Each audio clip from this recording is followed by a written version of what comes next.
10-10 এইচএসসিতে 10-10 পাবা ইংরেজিতে যদি ফ্লোচার্ট লেখার এই নিয়মটা তুমি শিখে রাখো। তুমি আমার কোনো ভিডিও না দেখলেও আমি তোমাকে বারবার রিকোয়েস্ট করব যে এই ভিডিওটা দেখো, এই যে ফ্লোচার্ট লেখার নিয়ম, এই নিয়মটা একটু শিখে যাও।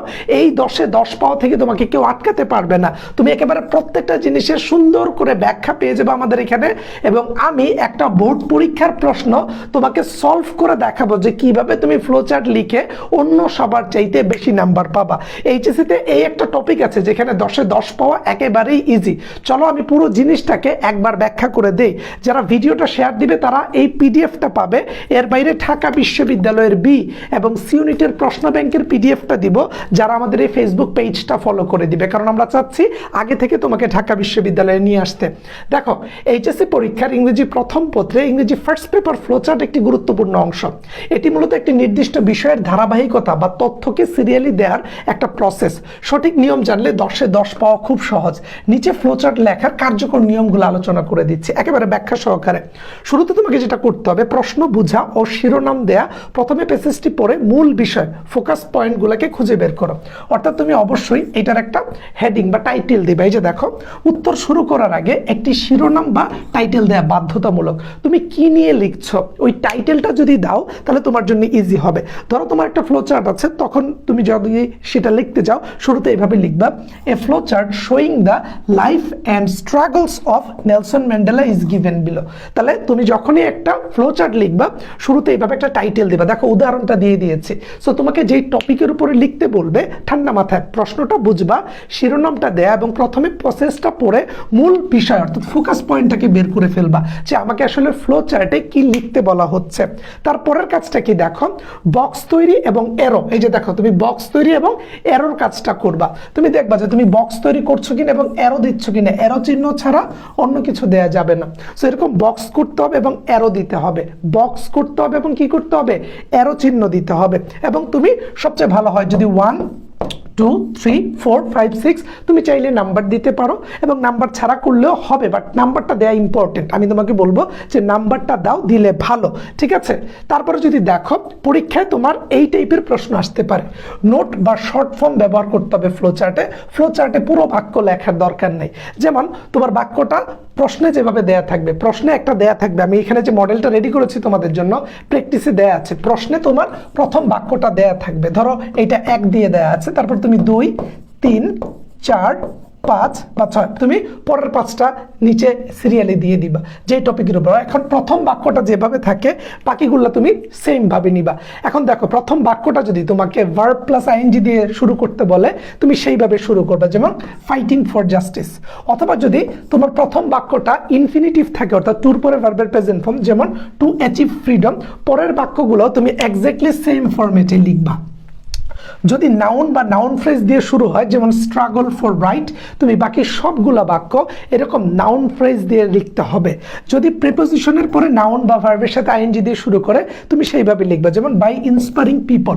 সেখানে সিস্টেমটা হচ্ছে ফ্লোচার্টের প্রথম বাক্যটা যেই ফরম্যাটে থাকবে, বাকি 5টা বাক্য যেগুলা তুমি লিখবা সেইগুলা অবশ্যই আগের ফরম্যাটটাকে ফলো করবে। অর্থাৎ দেখো, প্রথম যে ফরম্যাটটা দেয়া থাকবে সেম ফরম্যাট অনুযায়ী বাকিগুলাকে সিরিয়ালি এরো চিহ্ন দিয়ে সুন্দর করে গুছিয়ে দিলে এইচএসসি ফ্লোচার্টে তুমি চমৎকার উত্তর করতে যাচ্ছ ঠান্ডা মাথায়। গুরুত্বপূর্ণ কিছু টেকনিক্যাল টিপস একটু তোমার জন্য রয়েছে। দেখো, প্রতিটা বক্সের প্রথম শব্দটি ক্যাপিটাল লেটার দিয়ে শুরু করবে। তুমি যখন বাক্য লিখবা প্রতিটা শব্দে তুমি প্রথম অক্ষরটা ক্যাপিটাল লেটার দিয়ে তৈরি করবা। বক্সের শেষে কোনো ফুল স্টপ বা কমা দেওয়ার প্রয়োজন নাই। তারপরে দেখো, সাবজেক্ট থাকলে হি, সি বা কোনো নাম ব্যবহার করবে না। প্রথম বাক্যটা যেভাবে থাকবে বাকিগুলো সেম ফরম্যাটে লিখবা।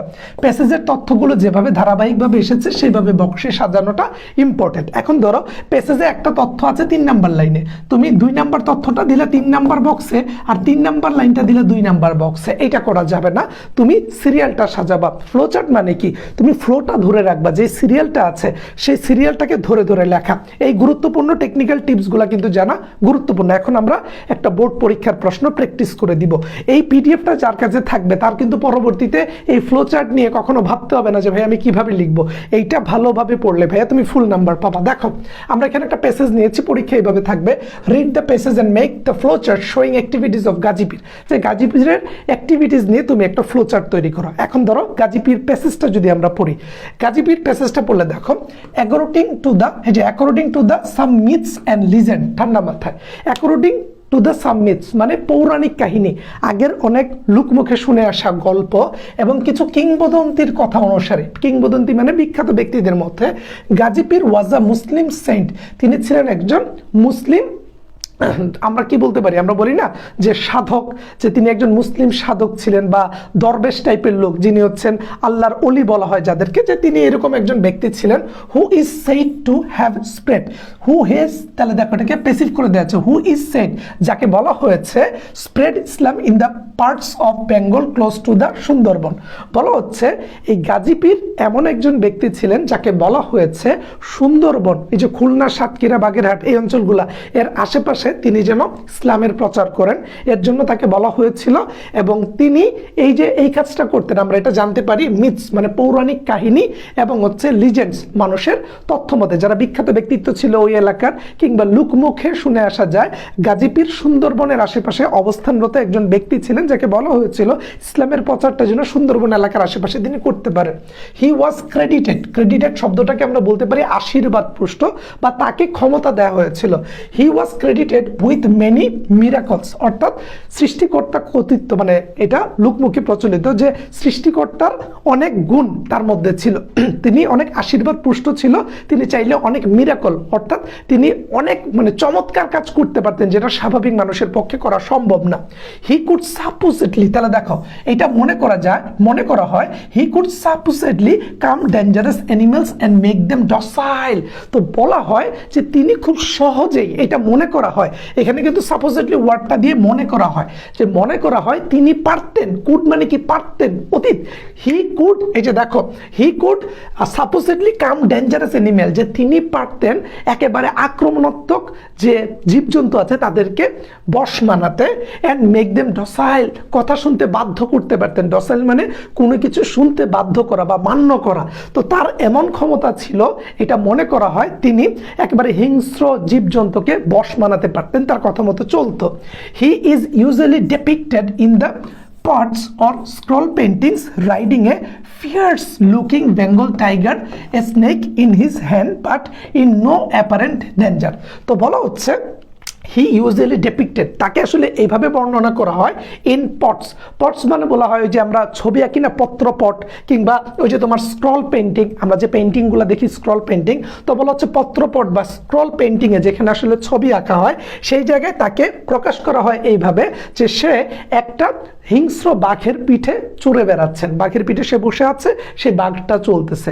আবার ধরা হয় যে সে হাতে সাপ নিয়ে ঘুরে বেড়াতেন এবং সেই সাপ বা জীবজন্তু তাকে কিছুই করতো না, তারা তার কাছে বশ মেনে থাকতো। এইটা কি ব্যাখ্যা করা হয় বিভিন্ন ছবিতে। অ্যাকর্ডিং টু, এই যে দেখো, অ্যাকর্ডিং টু সাম স্টোরিজ, কিছু গল্প অনুযায়ী হি অলসো ফাউন্ড ক্রোকোডাইলস, কিছু গল্প অনুযায়ী এটা শোনা হয় যে সে কুমিরের সাথে, যে কুমিরের সাথে সে যুদ্ধ করত, একেবারে মারামারি অবস্থায় কুমিরকে যুদ্ধ করে তার বশে নিয়ে আসতো। তারপরে দেখো who threatened the people of region full of canals and creeks, তাহলে দেখো এখানে বলা হচ্ছে he also found crocodiles who threatened মানে কি যারা হুমকির সম্মুখে ছিল, তিনি কুমিরের সাথে ঝগড়া করতেন বা কুমিরের সাথে যুদ্ধ করে কুমিরকে বশ মানাতেন, তাড়িয়ে দিতেন, যারা ভয়ে ছিল কুমিরের কারণে এবং যাদের বসবাস ছিল আসলে ক্যানেল এবং ক্রিক অর্থাৎ খাল বিল, আমরা দেখি না খাল বিল আছে না, খাল এবং নাল, এই যে খাল বিলের কাছে যারা বসবাস করত তারা কুমিরের ভয় পেত, কারণ সুন্দরবনের আশেপাশে যে জায়গায় খাল আছে সেদিকে কুমির থাকে, তো তারা ভয় থাকতো কুমির এই বুঝি এসে তাদেরকে কামড়ে দেয়। সো এই জায়গায় গাজীপীর ওই কুমিরের সাথে যুদ্ধ করে তাকে পরাস্ত করে ওই কুমিরের ভয়ে কুমিরের ভয়ে যারা থাকতো তাদেরকে স্বস্তি দিয়েছিলেন, ঠিক আছে। তারপরে দেখো ইনডিড মানে হচ্ছে প্রকৃতপক্ষে এ কাইন্ড অফ ওয়েটারি জঙ্গল, এই যে দেখো বর্ডারিং দ্য বে অফ বেঙ্গল, তাহলে দেখো যে শুধুমাত্র তিনি যে ওই ক্যানেলের আশেপাশে অর্থাৎ ওই যে খালবিলের আশেপাশের মানুষকে শান্ত করেছিলেন, মানে একেবারে নিয়ন্ত্রণে এনেছেন, বিষয়টা এরকম না। তার বাইরে তিনি পুরো এই যে সুন্দরবন জঙ্গলের অনেকটা অংশকেই তিনি তার নিজের ক্ষমতা দিয়ে সংরক্ষিত রেখেছিলেন, মানুষের জীবনযাপনকে সহজ করেছিলেন। এই যে জীবজন্তু, যারা হিংস্র জীবজন্তু মানুষের উপর আক্রমণ করত, পুরো জিনিসটাকে তিনি তিনার সারাউন্ডিংসে, বর্ডারে তিনি বন্দি রেখেছিলেন। অর্থাৎ আমরা দেখি যে বে অফ বেঙ্গল, আমাদের বঙ্গোপসাগরের আশেপাশে যতটুকু, মানে বঙ্গোপসাগরের যেই সাইডটা সুন্দরবন এলাকার আশেপাশে আছে, ওই ওয়েটারি জঙ্গল, সুন্দরবন ম্যানগ্রোভ বনটাকে তিনি তার নিয়ন্ত্রণে রাখতেন। তারপরে দেখো because of his alert and vigilant present, দেখো because of his alert and vigilant, অর্থাৎ তার সজাগ বা সতর্ক, এই দুইটা ওয়ার্ড সিনোনিমাস, অ্যালার্ট এবং ভিজিল্যান্ট, দুইটা মানে সতর্ক থাকা, সজাগ থাকা। তো বলা হচ্ছে যে তার সতর্ক এবং সজাগ প্রেজেন্স, উপস্থিতিতে সবকিছু নিয়ন্ত্রণে থাকতো। অল প্রিডেটরি অ্যানিমালস, সকল শিকারী প্রাণী, প্রিডেটরি মানে যে আক্রমণ করে, সকল predatory animals were said to have been kept within the bounds. তো বলা হতো তার উপস্থিতির কারণে, তিনি যেহেতু সজাগ থাকতেন, তাই সুন্দরবনের মধ্যে যত জীবজন্তু ছিল শিকারী বা আক্রমণাত্মক, তারা তাদের নির্দিষ্ট একটা বাউন্ডারির মধ্যে থাকতো, যে এর বাইরে যাওয়া যাবে না, গাজীপীর আছে, গেলে আমাদেরকে ধরতে পারে। সো তারা সবাই একটা নির্দিষ্ট এরিয়ার মধ্যে থাকতো, সেই বাউন্ডারির বাইরে যেত না গাজীপীরের ভয়ে, কারণ গাজীপীরের সতর্ক এবং সজাগ দৃষ্টির কারণে তারা একটা নিজেদের মধ্যে বাউন্ডারি তৈরি করে এই এরিয়ার মধ্যে থাকতেন। It was also believe that, এটাও বিশ্বাস করা হয় যে he enabled villagers to live close to the forest, বলা হচ্ছে তিনি, মানে এটাও বিশ্বাস করা হতো যে হি এনাবলড, তিনি বাধ্য করেছিলেন villagers to live close to the forest, যে তিনি যে গ্রামের মানুষ ছিল তাদেরকে বাধ্য করেছে যে আপনারা সবাই বা তোমরা সবাই সুন্দরবনের কাছাকাছি থাকো, ভয় পেয়ে লাভ নেই, সুন্দরবনের পশু পাখি তোমাদেরকে কিছু করতে পারবে না, আমি গাজীপীর আছি। অর্থাৎ ওই গ্রামের মানুষকে তিনি বাধ্য করেছেন যে তোমরা জঙ্গলের আশেপাশেই থাকো। And jungles and cultivate their lands, তাদেরকে বলছে এখানে চাষাবাদ করো। কনসিকুয়েন্টলি, ফলাফলস্বরূপ, people of this region would pray to make to him for protection. তাহলে দেখো বলা হচ্ছে যে তোমরা যেন এখানে প্রার্থনা করতে পারো, যে পিপল অফ দিস রিজিয়ন, এই এলাকার মানুষগণ, উড প্রে টু হিম, তার সাথে প্রার্থনা করতে পারে ফর প্রোটেকশন, প্রোটেকশনের জন্য। The story of Gazipir has been preserved in folk literature, বলা হচ্ছে যে গাজীপীরের গল্পটা, এইটা প্রিজার্ভ মানে সংরক্ষণ করা, আমরা বলি না প্রিজার্ভেশন, ওই প্রিজার্ভ সংরক্ষণ করে রাখা হয়েছে ইন দ্য ফোক লিটারেচার। আমাদের যে লোক কাহিনী আছে, দেখবা অনেক এলাকায় গাজী কালুর গান হয়, ইউটিউবে সার্চ দিলে পাবা যে গাজীর গান, তুমি পেয়ে যাবা। সো এই গাজীর গান হয় as well as art and has been performed in indigenous theatre. বলা হচ্ছে এই গাজীর গান এবং গাজীর ইতিহাস নিয়ে আমাদের দেশীয়, ইন্ডিজেনাস মানে দেশীয়, ইন্ডিজিনাস মানে দেশীয়, আমাদের দেশীয় যে থিয়েটার, নাটক যে মঞ্চায়িত হয়, সেখানে এই গাজীর যে কৃতিত্ব, সেই জিনিসগুলোকে অভিনয়ের মাধ্যমে প্রকাশ করা হয়। ইনফ্যাক্ট প্রকৃতপক্ষে সাম গাজীর pots scrolls are part of the collections of British Museum, এবং তার কিছু ছবি যেগুলো আমরা আগের সময়ে সেই এলাকায় দেখতে পাই, অর্থাৎ তিনি যে বাঘের উপরে বসে আছেন, হাতে সাপ নিয়ে ঘুরে বেড়াচ্ছেন, এই যে পত্রপটে এঁকে স্ক্রল পেন্টিংয়ে যে ছবিগুলো দেখা যেত, সেইগুলা ব্রিটিশ মিউজিয়ামে, এই যে দেখো ব্রিটিশ মিউজিয়ামে সংরক্ষিত আছে, যেটা অনেক বড় একটা বিষয়, কারণ ঘটনাটা যেহেতু আগের এবং যেই সময়ের ঘটনা, তখন ব্রিটিশরা এদিকে ছিল, তাই এই ঘটনাতে এই জিনিসটাকে মনে করা হয়। তাহলে ঠান্ডা মাথায় তুমি দেখেছো আমরা পুরো প্যাসেজটা পড়েছি। এখন প্যাসেজটা পড়ে পরীক্ষায় এরকম একটা প্যাসেজ দিয়ে তোমাকে বলবে যে অ্যাক্টিভিটিস অফ গাজীপীর, এইটাকে তুমি এক্সপ্লেন করো। তাহলে আমি শুরুতে বলেছি যে তোমাকে অবশ্যই একটা টাইটেল দিতে হবে, টাইটেল ছাড়া কিন্তু হবে না। মনে আছে একেবারে শুরুতে টাইটেল দিয়ে তোমাকে বললো যে অ্যাক্টিভিটিস অফ গাজীপীর, গাজীপীর আসলে কি কি করতেন। তাহলে আমরা কি দেখলাম যে তিনি স্প্রেডিং ইসলাম, তিনি এসেছিলেন ইসলাম প্রচার করতে। তারপরে কি বলা হচ্ছিল যে তিনি পশু পাখিকে শান্ত করতে পারতেন। তুমি কাজগুলো এখানে দেখো, আমি ইয়েলো কালার করে আগে থেকেই তোমার জন্য ইজি করে দিয়েছি, যে তিনি এখানে ইসলাম প্রচার করতে এসেছিলেন, তাই না? যে দেখো তিনি যদি খেয়াল করে দেখো, তিনি এখানে এসেছিলেন কি জন্য?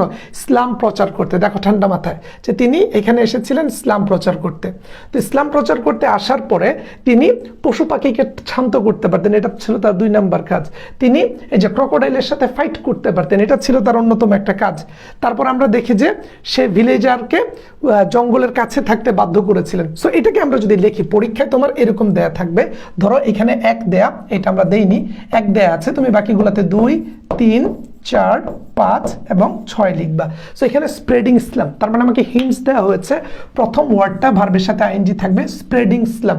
তারপরে তুমি পরেরটা কি লিখতে পারো, ঠান্ডা মাথায় তুমি এখান থেকে খুঁজে বের করে তুমি কি দিবা, স্প্রেডিং ইসলামের পরে তুমি কি দিবা, তুমি দিতে পারো এই যে দেখো স্প্রেডিং ইসলাম আছে, তাহলে তুমি এই যে দেখো এখানে কাম আছে, ঠিক আছে, তুমি বলতে পারো কামিং ডেঞ্জারাস অ্যানিমালস দিতে পারো না, কামিং ডেঞ্জারাস অ্যানিমেল, এখানে তো এটা দেওয়া যায় যে তার অ্যাক্টিভিটিস কি ছিল, কামিং ডেঞ্জারাস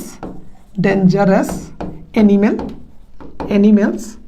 এরকমভাবে তুমি বাকি সবগুলা অ্যাক্টিভিটিসকে সুন্দর করে প্রেজেন্ট করে দিবা এবং পয়েন্ট করে দিবা যাতে টিচারের বুঝতে সুবিধা হয়। এবং অবশ্যই তুমি শুরুতে টাইটেল লিখবা, তারপর প্রথম যে হিন্টসটা দেয়া আছে এটার মতো করে বাকিগুলো লিখবা, অ্যারো চিহ্ন দিবা, বক্স বানাবা।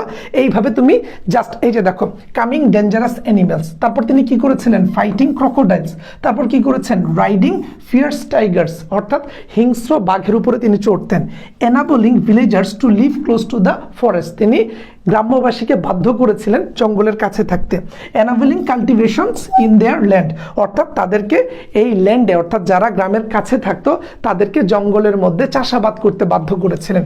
1 নাম্বারটা দেয়া ছিল, তুমি 2 3 4 5 এবং 6 গুলাকে সিরিয়ালি লিখে দিবে। এবং দেখো প্রথমটা ভার্বের সাথে আইএনজি ছিল, আমরা পরের সবগুলাতে ভার্বের সাথে আইএনজি দিয়ে জাস্ট তার অ্যাক্টিভিটিস গুলাকে প্যাসেজ থেকে সুন্দর করে গুছিয়ে লিখে দিয়েছি। সো এইভাবে যদি তুমি বুঝে বুঝে প্র্যাকটিস করতে পারো তাহলে অবশ্যই তোমার জন্য এইচএসসি ফ্লো চার্টে ভালো রেজাল্ট করা ইজি। এবং তোমাদেরকে বলে রাখি এইচএসসি টার্গেট এ প্লাস ব্যাচে ভর্তি চলছে। আমাদের এই ব্যাচে যারা ক্লাস নেবে সবাই ঢাকা বিশ্ববিদ্যালয়ের, এবং আমরা ঢাকা বিশ্ববিদ্যালয় থেকে একটা স্টুডেন্টকে এইচএসসির ইবিআই গুছিয়ে তাকে ঢাকা বিশ্ববিদ্যালয়ে নিয়ে আসার জন্য আগে থেকে গাইড করছি। ইবিআই ইংরেজি, বাংলা এবং আইসিটি কেউ যদি পড়তে চায় মাত্র 1800 টাকায় ডিসকাউন্টে ভর্তি হতে পারবে। মূল প্রাইস হচ্ছে 2500 টাকা থেকে আমরা এখন ডিসকাউন্ট দিচ্ছি, ডিসকাউন্ট দিয়ে তুমি 1800 টাকায় আমাদের এই কোর্সে যুক্ত হতে পারবা। যারা ইবিআই এর সাথে গ্রুপ সাবজেক্টে ভর্তি হতে চাচ্ছ তাদের জাস্ট আর 400 টাকা অ্যাড করলে তুমি 2200 টাকা দিয়ে গ্রুপ সাবজেক্ট পাবা। অন্যান্য জায়গায় তুমি পড়তে গেলে দেখবা তোমার কাছ থেকে 2000 টাকা রাখছে ধরো এই এইচএসসির ইবিআইতে, তার পাশাপাশি আরো 1500 টাকা রাখতেছে তোমার কাছ থেকে গ্রুপ সাবজেক্টে, টোটাল 3500।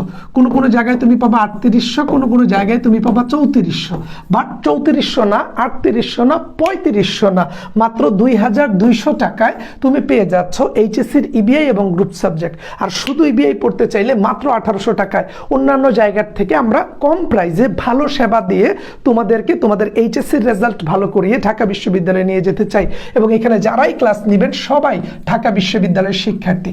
আমরা চেষ্টা করছি আমরা এইচএসসিতে যেভাবে গুছিয়ে পড়ে ঢাকা বিশ্ববিদ্যালয়ে চান্স পেয়েছিলাম তোমাকে যেন ঠিক একইভাবে সুন্দর করে গুছিয়ে পড়িয়ে বুঝিয়ে এইভাবে একেবারে ব্যাখ্যা সহকারে প্রতিটা জিনিস উপস্থাপন করে তোমাকে আমাদের স্বপ্নের ঢাকা বিশ্ববিদ্যালয়ে নিয়ে আসতে পারি। সো এটা জাস্ট একটা আইটেম। এরকম করে পেইড ব্যাচে যুক্ত হলে তুমি জাস্ট আমাদের উপর ভরসা রেখে আমাদের সাথে যুক্ত থাকবা, তোমার পুরো সিলেবাস শেষ করে দেওয়ার দায়িত্ব থাকবে আমাদের উপর। এবং আমার বিশ্বাস ঠিকঠাকভাবে তুমি যদি গুছিয়ে পড়তে পারো তোমার পুরো সিলেবাস আমরা নিজ দায়িত্বে ঠান্ডা মাথায় শেষ করে দিব। সো যারা আমাদের এই ব্যাচে যুক্ত হতে চাও যে ভাইয়া আপনাদের পেইড ব্যাচে যুক্ত হতে চাচ্ছি, তারা আমাদের পেজে এসএমএস করতে পারো, অথবা তুমি আমাদের সাথে সরাসরি ফোনে কথা বলতে পারো। আমি বিকাশ নাম্বারটা এবং আমাদের হোয়াটসঅ্যাপ নাম্বারটা দিয়ে দিচ্ছি। এই নাম্বারে তুমি আমাদের সাথে সরাসরি ফোনে কথা বলতে পারো যে ভাইয়া আপনার সাথে একটু ফোনে কথা বলে দেন আমি ডিসিশন নিতে চাচ্ছি। তুমি আমাদের ফ্রি ক্লাস দেখো, আমাদের ডেমো ক্লাস দেখো, দেখে ডিসিশন নাও। হুটহাট তোমাকে আমি একটা বিল্ডিং দেখালাম, তোমাকে একটা লাল গেঞ্জি দেখালাম, একটা বাইক দেখাইলাম, তোমাকে আমি বললাম যে আমার কোর্সে যুক্ত হয়ে যাও, এরকম না। তুমি ঠান্ডা মাথায় আগে পেইড ব্যাচের ক্লাস দেখো, ফ্রি ক্লাস দেখো, দেন ডিসিশন নাও যে ভাই আমি আপনার এখানে যুক্ত হতে চাচ্ছি, ঠান্ডা মাথায় পড়তে চাচ্ছি। আমরা তোমার প্রতিটা জিনিসকে সুন্দর করে গুছিয়ে তোমাকে ঢাকা বিশ্ববিদ্যালয় এবং এইচএসসিতে ভালো ফলাফলের জন্য নিয়মিত পড়িয়ে যাচ্ছে। এবং আমার বিশ্বাস ঠিকঠাকভাবে গুছিয়ে পড়লে তোমার এইচএসসিতে ভালো ফলাফল হবে। ভিডিওটা শেয়ার দিয়ে রাখো এবং কে কে লাস্ট পর্যন্ত দেখেছো কমেন্ট করে জানাবা। আসসালামু আলাইকুম প্রত্যেককে।